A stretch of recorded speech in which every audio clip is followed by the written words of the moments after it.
ভবিষ্যতে কোনো সরকার যাতে স্বৈরাচারী হয়ে উঠতে না পারে সেজন্য সংবিধান সংশোধন জরুরি।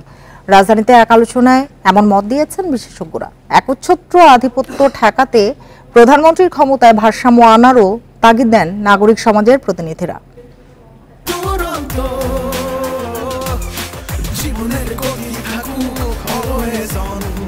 5 মিনিট করে কথা শুনতে চাই। 5 আগস্ট শেখ হাসিনা সরকারকে হটানোর পর ভবিষ্যৎ গণতন্ত্র নিয়ে চলছে আলোচনা। এ লক্ষ্যে ধারাবাহিক সংলাপ করছে সেন্টার ফর গভর্নেন্স স্টাডিজ বা সিজিএস। অংশ নেন শিক্ষক, সংবিধান বিশেষজ্ঞ ও বৈষম্য বিরোধী ছাত্র আন্দোলনের সমন্বয়করা। আলোচকরা মন্তব্য করেন, সংবিধান পরিবর্তন করে প্রধানমন্ত্রী নিজেকে ক্ষমতাবান করে স্বৈরাচারে পরিণত করেছেন।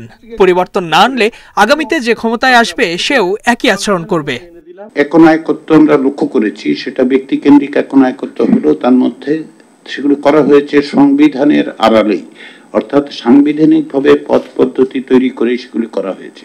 সংবিধানে যে পরিস্থিতি তৈরি হয়েছে তাতে ব্যান্ডেড দিয়ে কোনো কাজ হবে না, এটা পুনর্লিখন ছাড়া কোনো রকম উপায় নেই।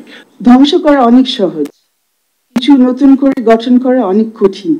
আমাদের অনেক অভিজ্ঞতা আছে সারা পৃথিবী জুড়ে যে নতুন করে যখন কিছু লেখা হয় সেখানে যদি আসলে সবাইকে নিয়ে যদি না করা হয়, একপেশে ভাবে যদি করা হয়, ওটা কিন্তু টিকে না।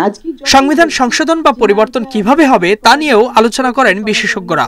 তবে কেউ কেউ পরিবর্তনের আইনি ভিত্তি নিয়েও প্রশ্ন তোলেন। আমরা তখন কিছু নাই, বেসিসটা কি, অ্যামেন্ডমেন্ট করার ক্ষমতা সুযোগটা কোথায়, কে করবে আপনার অ্যামেন্ডমেন্ট বা নতুন সংবিধান কে দিবে, লিগ্যাল বেসিসটা কি?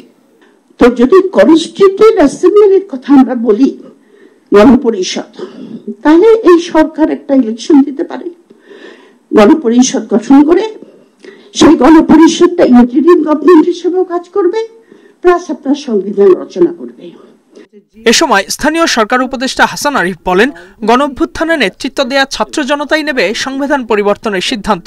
এই সরকার হচ্ছে ট্রাস্টি, বেনিফিশিয়ারি হচ্ছে জনগণ, আর সেটলার অব দি ট্রাস্ট হচ্ছে এই ছাত্র জনতার যে গণ অভ্যুত্থান।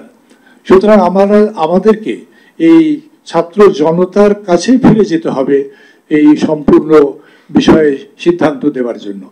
গণতন্ত্র পুনর্গঠনে জাতীয় ও আঞ্চলিক পর্যায়ে সংলাপ করা হবে বলেও জানান আয়োজকরা।